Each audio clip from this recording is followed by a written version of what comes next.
Go grocery tayo ngayon. Dito. Tuwing pupunta ako ng grocery, napapadaan talaga ako sa mga garden section. Kahit hindi naman ako bibili. Ang gaganda, no? Meron ganito sa Pilipinas yung pula. Pero tingnan mo, may mga variety ng dilaw, puti at saka pink. Flowers naman dito. May kulay blue. Kinulayan lang yan. At dahlia yata yan. Hindi pala dahlia yan. Parang chrysanthemums. Ganda na.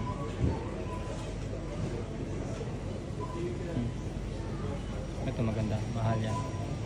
Versus, ito may tanim ako nito. 4 pounds siya. Isang bukos na. 4 pounds, isang bukos. Ilang piraso pa yun? Marami-rami rin. Kinulayan. Iba-iba kulay yun. Iba-iba kulay. Rainbow drops. Rainbow drops daw. Ano to? Kinulayan ba to? Baka kinulayan nga lang. Ayan. Ayan. Mga orchids nila, oh. 6 pounds. Ito mga indoor plants na to. Magkano kaya yung pin niya? Saan kaya galing ito? Niyog din. Kinakain lang nila ito yung niyog na to. Bubukain nila tapos kakainin nila yung laman. Hindi ito panggata na niyog. Ginagawa nilang snacks. Yan yung mga snacking niyog. Ini-snack nila yan dito eh. Galing Costa Rica yung yung pin niya. Melon. Ito yung melon. Melon ba ito? Cantaloupe. Pakwan. Mangga.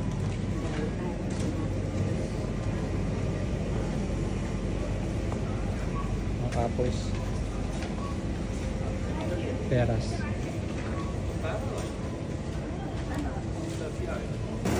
Ito talaga yung sadya ko dito. Itong radishes. Okay. Ito sinasabi ko, mayroon silang radishes na multicolored. May dilaw, may puti, may violet. Pink. Wala siyang lasa. Ayun, medyo potent yung lasa niya. Medyo matapang. Meron kamote dito, pero pangit yung kamote nila dito. Ito yung kamote na malata, mabasa. Hindi katulad yung kamote natin sa Pinas. So, ang sadya natin is patatas talaga at saka carrots. Kasi magmimichado ako. Ito pa, peppers. Meron akong karne sa bahay, pero gusto ko dagdagan. Ito, beef shin yata, or dams. Ayun yung presyo. Dati kasi nag-grocery lang kami weekly. Ngayon kung ano lang gusto kong lutuin, yun na lang yung binibili ko. Kasi yung grocery dito parang lang, lapit lang sa bahay. 10 minutes lang lakarin. Or 1 minute lang para kung gusto mo kotse pag malamig. So, mas fresh pa. Kung kukunin mo lang sa grocery, kung anong gusto mong lutuin. Hindi yung mag-i-stock ka dun sa loob ng freezer tsaka sa fridge. Diba? Mas sariwa pa lagi pag kung anong gusto mong lutuin. Kuha ka na lang saan. Punta ka na lang sa grocery. Malapit lang naman. Dito talaga ako bumibili ng patis. Mas mura yung patis nila dito. Kaysa sa Asian store. Pareho lang yung brand yan. Pero doble yung presyo dun sa Asian store. Ito yung aisle na pang Asian. Yun, Far Eastern. Meron siya super steak at saka dingdong. Diba? Tsaka mga noodles. Mga Asian flavors.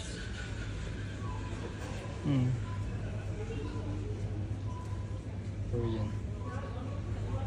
Check out na. Baka mabili pa natin lahat. Self-check out dito.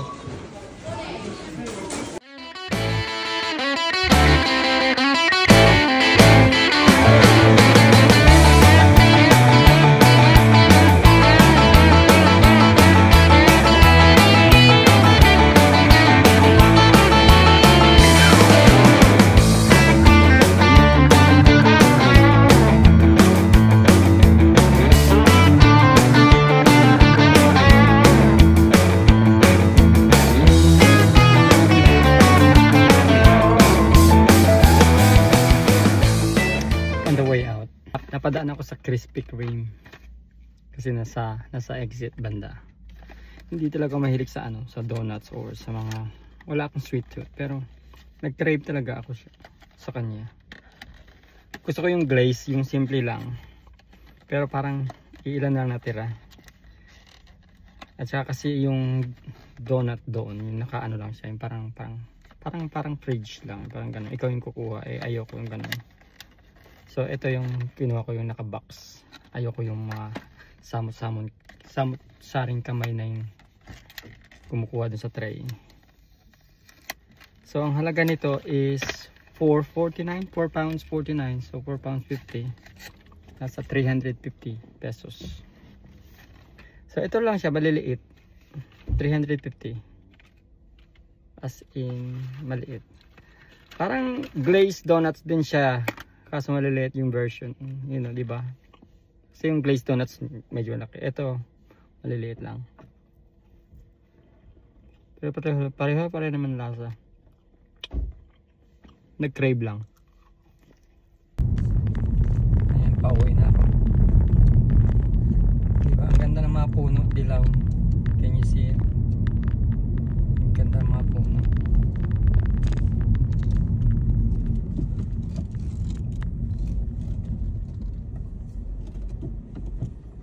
Giveaway. Ganito talaga yung kalsada dito, maliit. Sa UK ang kalsada sobrang liit.